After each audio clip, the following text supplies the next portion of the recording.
Hey everybody, thanks for joining me. This is Kay back at it with a new video. The title of this video is Should Marriage and Relationships Have a Expiration Date? There was this comedian, and I wish I can remember his name and the video I saw where he kind of touched on it. It was really funny what he was saying about like a contractual expiration date for marriage. And funny as it was, it kind of made sense on what he was saying. So let's kind of dive into it, and you tell me what you think. Should marriage have like an expiration date on it? Let's say 10 years. You know, after 10 years, you get to decide whether you want to stay together or not, or you want to part company. And you should have kids after maybe 2 years of marriage. This way, if things are going south, now you don't have a little one in it that might have parents that don't make it to the finish line. So, you would probably hold off having kids for maybe 2 years, maybe three. Because after all, how long is the average marriage last anyway? I think the average marriage only lasts, like, if you're lucky now, only lasts about a good 12 years. After 12 years, most couples are sick of each other and they just stay together just to stay together, or because they got kids or they got financial intertwined with each other, whereas that it's kind of hard to part company if all the bills and everything is in both of y'all names. You probably have a house, cars, and some of the other bills that go along with being married, right? And then what about the big wedding?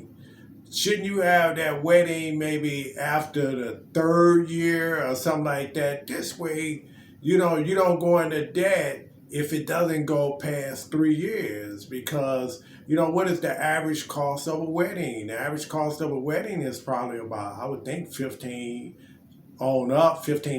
on up. So, that's money saved right there, because you got the big wedding, you got like 100 people or more showing up to celebrate your wedding and your vows and all that. And if it doesn't work out, well, now you on the hook for like what, 15 on up, $1,000 on up in expenses. So shouldn't that be kind of put on hold too? Just to see how it works out. Because after all, what is marriage? The wedding part and the big celebration up to that point is all fairy tale. The real marriage actually starts once that's over with. Once you get past the wedding,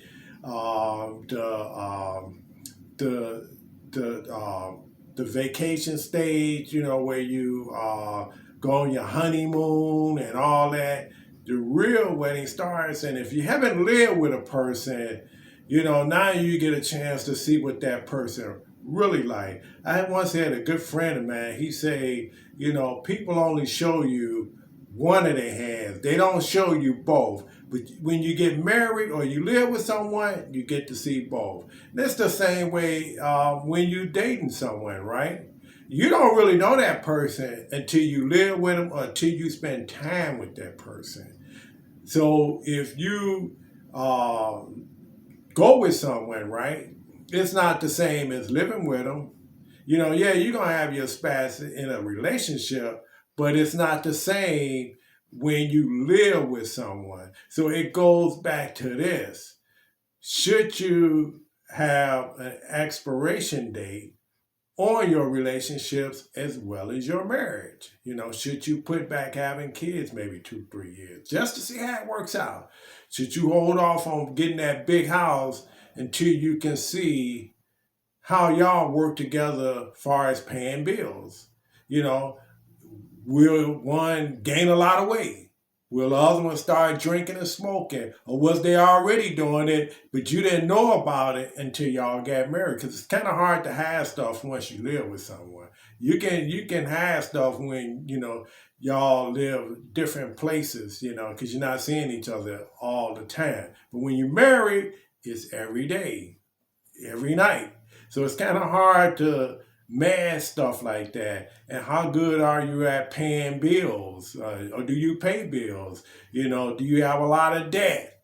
All these things start seeping out once you get married or once you live with someone. So, having said that, if you put expiration date on it, no harm, no foul. And it keeps people on their toes as well. Because if you took care of yourself when you were single, you'll probably have to do that if you're married and you got an expiration date every 10 years. So, it's going to keep everybody on their toes. And, there should be a limit on how much money people can get in alimony and how long it lasts. Let me know what you think. Again, this is Kay, back at it with a new video. Press like if you like my video, and don't forget to subscribe.